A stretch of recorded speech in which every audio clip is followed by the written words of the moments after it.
నాకు డిఎస్సి ఎగ్జామ్‌లో ఎన్ని మార్కులొచ్చినియి? నాకు ర్యాంక్ ఎంతొచ్చింది? నేను ఈ వీడియోలో అయితే క్లియర్‌గా చెప్తానండి. అంటే చాలామందే నేను వీడియోస్ చేస్తున్న కాడి నుంచి అడుగుతున్నారండి. మేడం మీ మార్క్స్ ఎన్ని? మీ మార్క్స్ ఎన్ని? అని చెప్పేసి చాలామందైతే అడుగుతున్నారు. సో, దాని గురించే క్లారిటీ ఇవ్వడం కోసమే నేను ఈ వీడియో అయితే చేస్తున్నానండి. వీడియో అయితే ఎండింగ్ వరకు కూడా చూడండి. మీకు అప్పుడు క్లారిటీగా అర్థమవుతది. నాకు ఎన్ని మార్క్స్ వచ్చినియి? నా ర్యాంక్ ఎంత? ఇవంతా కూడాని. హాయ్ ఫ్రెండ్స్, అందరికీ నమస్తే అండి. ముందుగా డిఎస్సి ఎగ్జామ్‌కి ఎవరైతే సెలెక్ట్ అయ్యారో వాళ్ళందరికీ కంగ్రాచ్యులేషన్ అండి.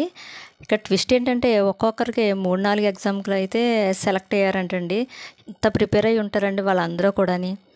ఒక్కొక్క ఇంట్లో అన్నదమ్ముళ్ళు, నెక్స్ట్ అక్క చెల్లెళ్ళు, నెక్స్ట్ ఒక ఇంట్లోనే 2, 3 పోస్టులు, హస్బెండ్ అండ్ వైఫ్ ఇలాగా ఒక ఇంట్లోనే ఫ్యామిలీ మెంబర్స్ కూడా ఈ డిఎస్సిలో అయితే జాబ్ రావడం అయితే జరిగిందంటండి. వాళ్ళకు కూడా కంగ్రాచ్యులేషన్ అండి, సెలెక్ట్ అయిన వాళ్ళందరికీ కూడాని. అసలు ఎక్స్పెక్ట్ చేయలేదండి అన్నన్ని మార్క్స్ అసలు స్కోర్ చేస్తారని. అందరూ కూడా చాలామంది 80 అబోవ్ 90 అబోవ్ అసలు చాలా మంచి స్కోర్ చేశారు అందరూ కూడా. ఇచ్చిన ఈ షార్ట్ టైంలో అంతలా అసలు ప్రిపేర్ అయ్యారంటే వాళ్ళు ఎంత లాంగ్ టైం ప్రిపరేషన్లో ఉండుంటారండి అసలు వీళ్ళందరూ కూడాని. అసలు ఎక్స్పెక్ట్ చేయలేదండి అంతంత స్కోర్ వస్తుందని.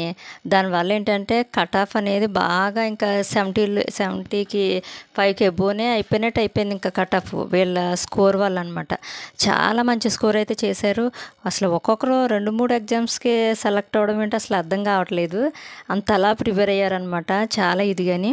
ఇంకోటి ఏంటంటే మనం అప్లికేషన్ పెట్టేటప్పుడే ఫస్ట్ ఆప్షన్ అనేది పెట్టుకున్నాం కదండి. సో 2, 3 ఎగ్జామ్స్కి ఎవరైతే సెలెక్ట్ అయ్యారో వాళ్ళైతే ఆ ఫస్ట్ ఆప్షన్ పెట్టిన దానికే వాళ్ళనైతే సెలెక్ట్ చేస్తారు కాబట్టి నెక్స్ట్ ఇంకో మిగతా పోస్టులు అయితే నెక్స్ట్ వేకెన్సీస్ ఉన్న వాళ్ళకైతే ఛాన్స్ అయితే ఉందండి. నెక్స్ట్ వాళ్ళ రిజర్వేషన్లో ఎవరైతే ఉన్నారో వాళ్ళకైతే పోస్ట్ వచ్చే ఛాన్స్ అయితే ఉంది.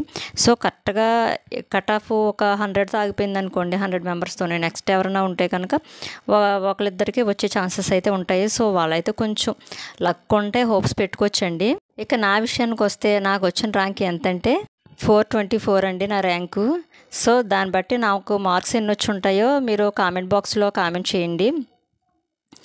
నేను ఏ కోచింగ్కి కూడా వెళ్ళలేదండి అసలని. ఏ కోచింగ్కి వెళ్ళలేదు. నేను జస్ట్ ఒక 2, 3 మంత్స్ నుంచే నేనైతే ఎగ్జామ్కి అయితే ప్రిపేర్ అయ్యాను.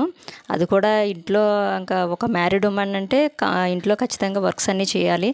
ఇంట్లో కుకింగ్ చేసుకుంటూ చదువుకుంటూ ఇంకా చిన్నపిల్లలు అయితే ఉన్నారంటే ఒక 3 ఇయర్స్ బాబుతో మేనేజ్ చేస్తూ ఇంకా చదవాలంటే ఆ ర్యాంక్ అయితే వచ్చిందండి. సో నేనైతే కొంచెం పర్వాలేదని అనుకుంటున్నాను. ఎందుకంటే కోచింగ్ లేకుండా నాకు ఆ ర్యాంక్ వచ్చిందంటేని.